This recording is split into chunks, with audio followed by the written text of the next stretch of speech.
नमस्कार। दिल्ली विश्वविद्यालय के एसी ईसी के चुनाव होने हैं और सर आप 2 टर्म से ईसी के सदस्य रहे हैं, तो क्या मतलब उपलब्धियां रही हैं जिसको लेकर के आप चुनावी मैदान में जा रहे हैं और किस आधार पर आप जो है शिक्षकों से कहेंगे कि वो आपको वोट करें? सबसे पहले तो लोहड़ी और मकर संक्रांति की हार्दिक बधाई और शुभकामनाएं। मेरा 4 वर्ष का 2 टर्म का ईसी का कार्यकाल इस 9 फरवरी को समाप्त होने जा रहा है और 9 फरवरी को हम लोगों ने अपने इस बार इस बैटन को मिस्टर सुनील कुमार को एग्जीक्यूटिव काउंसिल के लिए उतार कर आगे सौंपने का निर्णय लिया है। साथ में डॉक्टर सुदर्शन, डॉक्टर धनपाल, विकास शर्मा, हरेंद्र नाथ तिवारी, अशोक कुमार यादव, विवेक चौधरी और सीमा सिंह को हमने एकेडमिक काउंसिल का उम्मीदवार बनाया है। मैं केवल ये कहना चाहूँगा कि 4 वर्ष पहले जो दिल्ली विश्वविद्यालय का वातावरण था वो 2019 में, उस समय दिल्ली विश्वविद्यालय में 5000 से अधिक एडहॉक शिक्षक कार्यरत थे।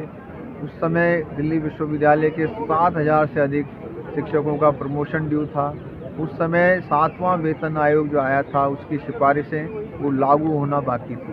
तो मैं कहूँगा कि इनमें हमें कुछ सफलता मिली है। आज दिल्ली विश्वविद्यालय में 1000 से अधिक शिक्षकों का परमानेंट अपॉइंटमेंट हो चुका है।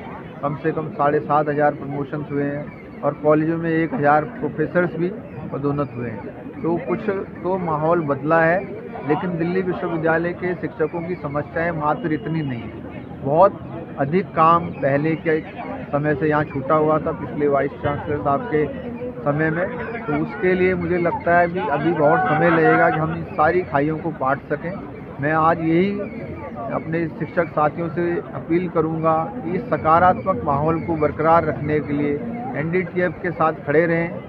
हम पूरे प्रयासरत हैं कि दिल्ली विश्वविद्यालय से अपनी भी जो अनियमितताएं हैं उनका अंत हो जाए और हमारी ये जो स्टैट्यूटरी बॉडीज़ हैं एसी और एसी, इनमें हम लोग ऐसे प्रतिनिधि भेजें जो शिक्षक हितों के लिए कार्य करें।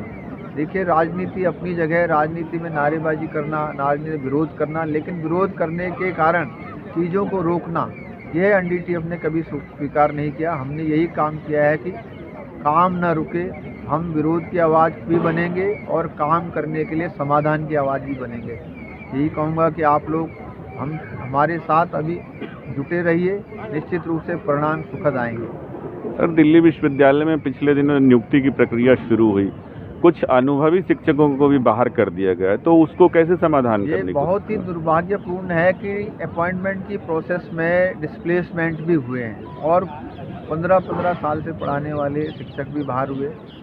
डूटा ने ये प्रयास किया कि ऐसे शिक्षकों को तत्काल राहत मिले और हमने कोशिश की है कि जो डिस्प्लेसमेंट हुआ है उसमें से शिक्षकों को अन्य जगह दूसरे ओपन पोस्ट पर लगाने की कोशिश की है। इसमें हमें आंशिक सफलता भी मिली है। लगभग 3 दर्जन जो शिक्षक अपने कॉलेज में इस प्रक्रिया में बाहर हुए, डिस्प्लेस हुए, उनको अन्य कॉलेजों में हमने परमानेंट अपॉइंटमेंट की कोशिश की है और उनको सफलता से वहाँ नियुक्त कराने में सफलता पाई है। तो सर, ऐसा कोई मैकेनिज्म क्यों नहीं बनाते कि वो डिस्प्लेस ही ना हो इसको लेकर? बिल्कुल, दबाव पूरा है। डूटा एक ट्रेड यूनियन बॉडी है, उसका अपना अधिकार क्षेत्र है, लेकिन उसको एक हम प्रेशर ग्रुप भी मानते हैं।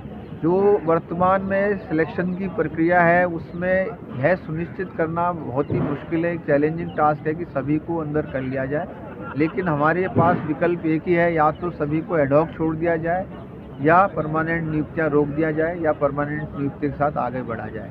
तो मिनिमम डैमेज के साथ हम लोग आगे बढ़ेंगे। मुझे लगता है इसमें सभी शिक्षक इस बात को समझते हैं और इसी कारण ये आगे बढ़ रहा है, लेकिन प्राथमिकता सभी वर्किंग एडहॉक के परमानेंट कराने की है।